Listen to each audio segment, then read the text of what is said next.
Albert Einstein once said, everybody's a genius, but if you judge a fish by its ability to climb a tree, it will live its whole life believing that it is stupid.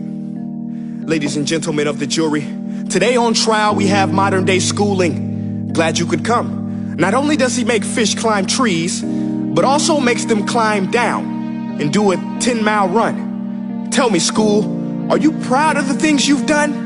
Turning millions of people into robots, do you find that fun? Do you realize how many kids relate to that fish?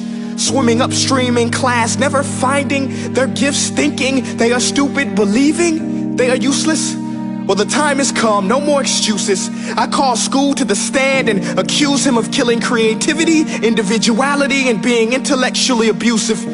He's an ancient institution that has outlived his usage. So, Your Honor, this concludes my opening statement, and if I may present the evidence of my case, I will prove it. Proceed. Exhibit A. Here's a modern day phone. Recognize it? Here's a phone from 150 years ago.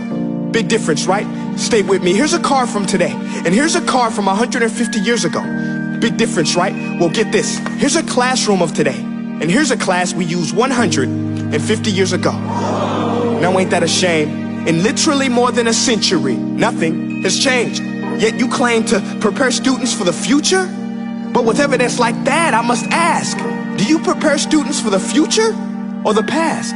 I did a background check on you and let the record show that you were made to train people to work in factories, which explains why you put students in straight rows, nice and neat, tell them sit still, raise your hand if you want to speak, give them a short break to eat, and for 8 hours a day tell them what to think.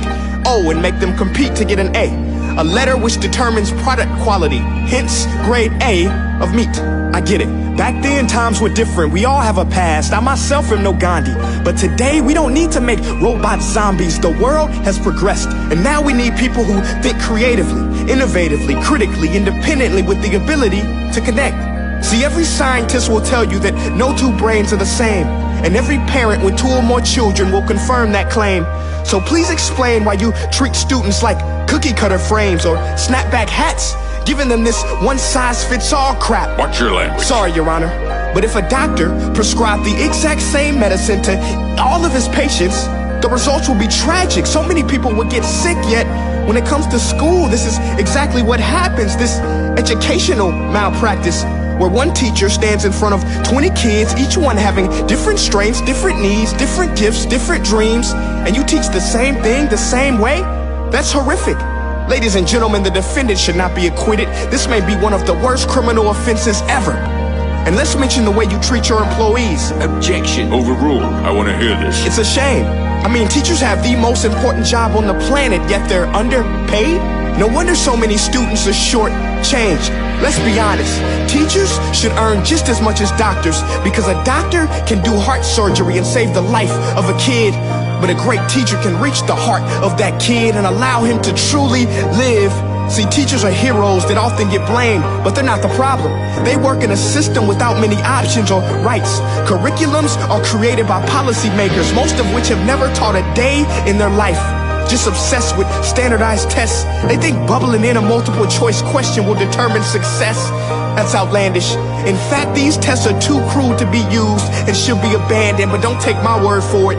Take Frederick J. Kelly, the man who invented standardized testing, who said, and I quote, "These tests are too crude to be used and should be abandoned." Ladies and gentlemen of the jury, if we continue down this road, the results will be lethal. I don't have much faith in school, but I do have faith in people. And if we can customize healthcare, cars, and Facebook pages, then it is our duty to do the same for education, to upgrade it, change it, do away with school spirit, because that's useless unless we're working to bring the spirit out of each and every student. Let's give every gift an equal chance. I know this sounds like a dream, but countries like Finland are doing impressive things. They have shorter school days, teachers make a decent wage, homework is non-existent, and they focus on collaboration instead of competition. But here's the kicker, boys and girls.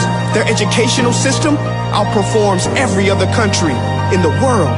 Other places like Singapore are succeeding rapidly. Schools like Montessori, programs like Khan Academy, there is no single solution. But let's get moving, because while students may be 20% of our population, they are 100% of our future. So let's attend to their dreams and there's no telling what we can achieve. This is a world in which I believe, a world where fish are no longer forced to climb trees. I'll rest my case.